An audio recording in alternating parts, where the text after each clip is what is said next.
In 2025, we celebrate Panamarenko 85. Two Antwerp museums, Royal Museum of Fine Arts and Contemporary Art Museum, offer the portals into his world. At Fine Arts Museum, Panamarenko exhibition starts with a magic carpet that invites us to dream about a flight. This carpet was exhibited in 1979 in Sydney Biennale, and now, after decades later, it's exhibited once more. Panamarenko's roots in architecture from his grandfather and engineering from his father laid the groundwork for his fascination with mechanics. But his vision stretched far beyond blueprints and calculations. Henri van Herwegen was born in 1940, but became famous as Panamarenko. Even his name was an invention. Growing up in a communist-minded family, he built a self-made radio receiver and tuned in to an East German broadcast from Potsdam.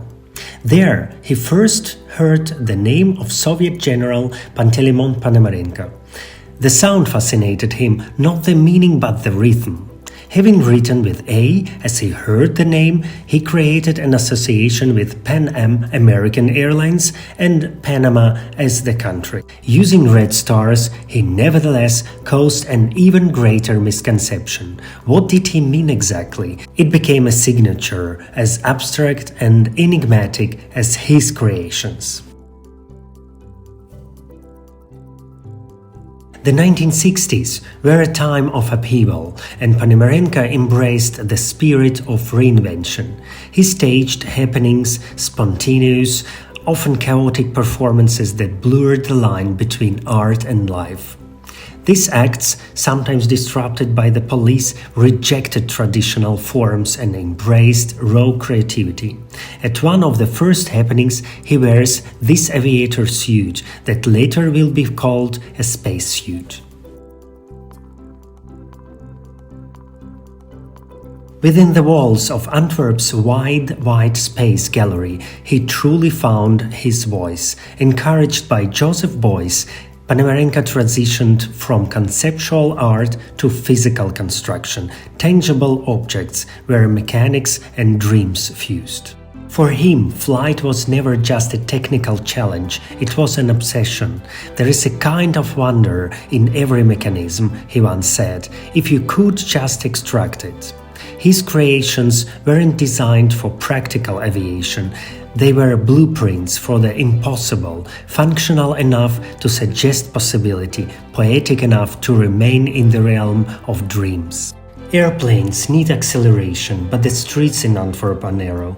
Insect wings and helicopters inspired Panamarenko, and he began to invent flying backpacks.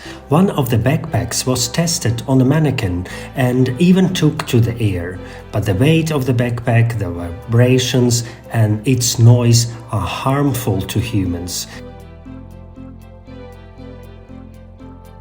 Therefore, Panamarenko invents a lightweight version with propellers and calls it Super Pepto-Bismol, inspired by the anti-nausea remedy Pepto-Bismol.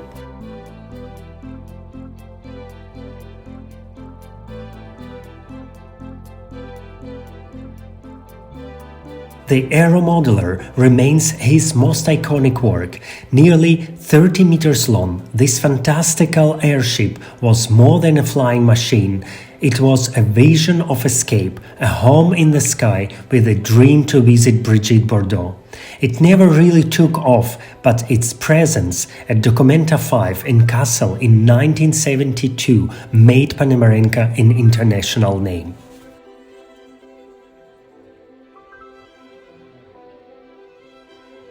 At the Contemporary Art Museum, Journey to the Stars takes us further into Panamarenko's cosmos, a universe where art and science converge.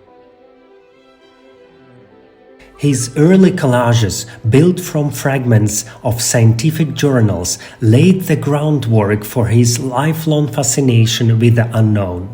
His work reminds us that imagination is not bound by rules, that even the most impossible ideas deserve to be explored. His later works stretched beyond Earth, imagining interstellar travel and cosmic forces. Meanwhile, other works transformed the vastness of the universe into a playful mechanical structure. Being of the Ferralusto is not just an installation, it is a vision of alternative technology, of movement beyond conventional physics.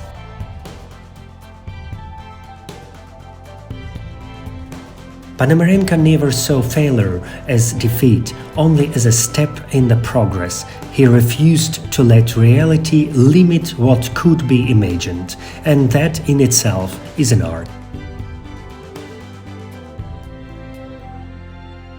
Panamarenko created not just machines, but the whole worlds. His ideas hover above our heads, waiting for someone bold enough to reach for them.